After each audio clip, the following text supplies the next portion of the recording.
They told you survival is fear. They told you survival is running, hiding, protecting yourself. And you believed it, because science said so. Because psychology said so. Survival, they said, is fight or flight, instinct, biology, uncheckable truth. But then, the storm comes. The wind tears off the roof. The water climbs your walls. And in the Philippines, something impossible happens. People laugh. People sing. In the middle of floods, you hear karaoke. In the dark of blackouts, you hear guitars. When the streets are broken, neighbors rebuild them together. How do you explain that? How do you explain joy where there should only be panic? How do you explain music in a place where psychology predicts silence and fear? The truth is simple. The textbooks are wrong. Because here, survival doesn't look like fear. It looks like laughter. It looks like song. It looks like community. This is the Philippines, and here, survival breaks every rule you thought you knew.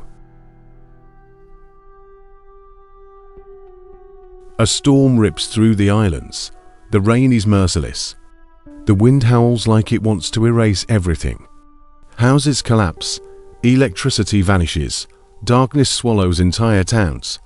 And then, a sound you don't expect. It isn't screaming. It isn't panic. It's singing.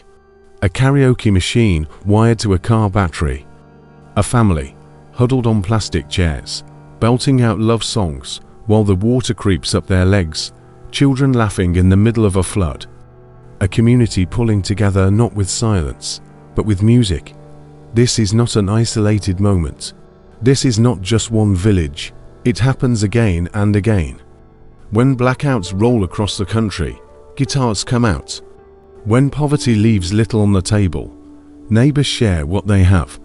When one house collapses, a dozen hands rise to rebuild it. There is a word for this, by Anihan, the spirit of carrying burdens together. Sometimes literally, villages lifting an entire house and moving it, shoulder to shoulder. Think about that for a second. The psychology books say survival is selfish, save yourself, protect your own, but here, survival looks like sharing, singing, rebuilding, not alone, but side by side. And it isn't always grand or dramatic, it's everyday life. A jeepney breaking down, and passengers pushing it together. Neighbors cooking meals on the same fire during brownouts. Teenagers turning flooded streets into swimming pools, laughing at the water that was supposed to drown them. It doesn't make sense, does it? By every scientific rule, hardship should create despair. Disaster should trigger fear. But in the Philippines, crisis turns into connection. This is why the outside world stares in disbelief. Foreign reporters come after typhoons expecting misery, tears, collapse, and yes, there is pain, there is loss. But then their cameras capture something they cannot explain. Children splashing in the floodwaters. Families cooking rice in broken homes, smiling at strangers. Communities treating tragedy not as the end, but as another day to survive together. This is the story of a country that defies the script. A country where survival wears the face of joy. A country where disaster becomes community theater, floodwaters become playgrounds, blackouts become concerts. And if you look closer, you begin to realize, this is not accident, it is culture, it is history, it is the DNA of resilience itself.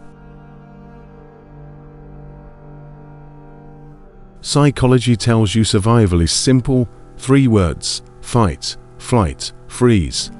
Your body senses danger, your heart races, your brain shuts down everything but instinct. You run, you hide, you protect yourself. That is the script. But what happens when an entire culture rewrites the script? What happens when survival isn't panic, but patience? Not fear, but laughter. Not isolation, but togetherness. Look at the Philippines.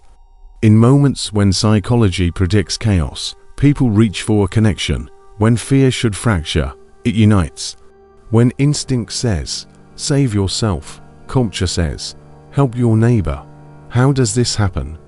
Some researchers call it resilient coping, a psychological shield built through repeated exposure to hardship. Others say it's collective identity, the idea that me is never separate from we. In Western psychology, the individual is the center of survival. In Filipino psychology, the community is the center. Survival is not I endure, it is we endure. Even language reflects it. Kapwa, the shared self, by Anihan, the spirit of carrying burdens together. These are not just words, they are codes. Mental programs passed down through generations, shaping how the mind responds to disaster. And there is more. Psychology says laughter in crisis is denial, a way to mask trauma. But in the Philippines, laughter is not escape. It is resistance. It is a refusal to let fear control the body. It is saying, the storm may break our homes, but it will not break our spirit. Think about what that means. Fear tightens, it isolates. It makes survival smaller, but laughter expands. Singing expands, community expands. It turns survival from a desperate act of one body into a living bond between many. This is where psychology struggles. Because the science says survival is biology, but here, survival is culture. It is not just the brain's fight or flight, it is the spirit's fight to live. And so the Philippines exposes a blind spot in psychology itself. Because survival, it turns out, is not universal. It is not the same everywhere. It bends, it shifts. It wears the colors of culture, the rhythms of history, the music of people who refuse to break. But here is the part no one wants to talk about. What if resilience is not only strength, but also a mask? What if laughter in disaster is not just joy, but survival of another kind? Because beneath the songs, there are scars, centuries of them. The Philippines has endured colonization, occupation, dictatorship, migration, poverty. Generations trained not just to endure, but to smile through the pain, to bend, to adjust, to survive, because what choice was there? So when storms hit, when poverty bites, when blackouts stretch for days, resilience takes over. But ask yourself, is resilience always a choice? Or is it a necessity, learned so deeply it becomes invisible? Think of the migrant worker who smiles in video calls, hiding loneliness thousands of miles from home. Think of the parent who jokes about hunger, so their children believe everything is fine. Think of the community that sings after a flood, because crying feels useless when the water keeps rising. Resilience becomes survival, yes, but it also becomes silence. A silence that swallows pain, because speaking it might break the illusion of strength. This is the paradox. The very thing that inspires the world, the Filipino spirit of joy in hardship, may also conceal the weight of unhealed wounds. Colonial trauma that whispers, obey, endure, adjust. Economic struggle that teaches, sacrifice, smile, don't complain. Generational memory that says, laugh, or you will drown. And the world applauds. The world says, look how strong they are. Look how happy they remain, even in disaster.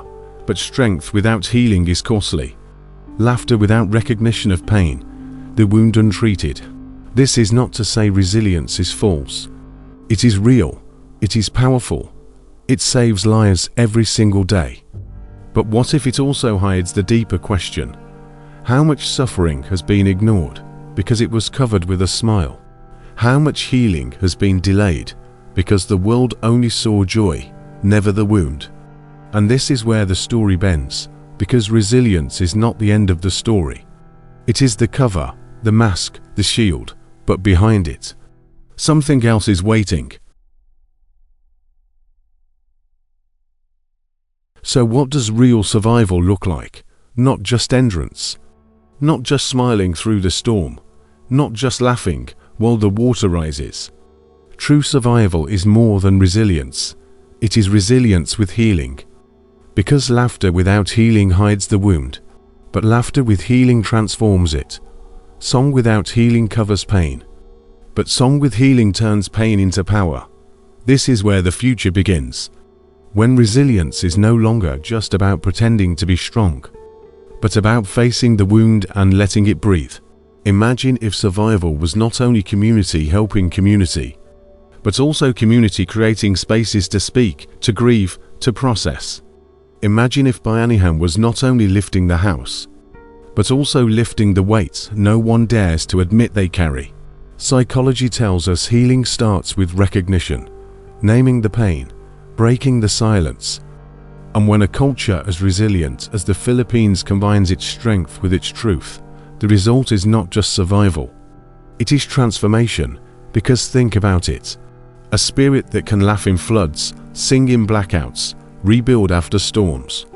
What could it do if it also allowed itself to heal? What could it build if it carried not only endurance, but also freedom from the wounds of the past?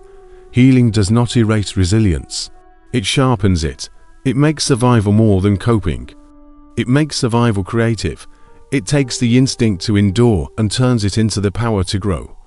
And maybe this is the real lesson the Philippines can teach the world. That survival isn't just about fear. It isn't just about fighting, fleeing, or freezing. It isn't even only about laughing through disaster. Survival, at its highest form, is the marriage of two truths, the strength to endure and the courage to heal. And when those two meet, survival becomes something else entirely. Not just life after disaster, but life reborn. So here is the question no one dares to ask. If survival in the Philippines looks so different, what does that say about survival itself? Because if psychology was wrong here, if fear is not the only instinct, then maybe the entire story we've been told about human survival is incomplete. Maybe survival is not universal. Maybe it wears the face of culture. Maybe it bends to history. Maybe it shifts with spirit. And if that's true, then what else have we misunderstood? If resilience can hide wounds, if joy can mask pain, if survival can laugh in the middle of disaster, what other truths lie just out of sight? The Philippines breaks the psychology of survival. But maybe it's not the only place. Maybe the very definition of survival is about to be rewritten. And the real question is not how Filipinos survive. The real question is, what if everything you think you know about survival is wrong?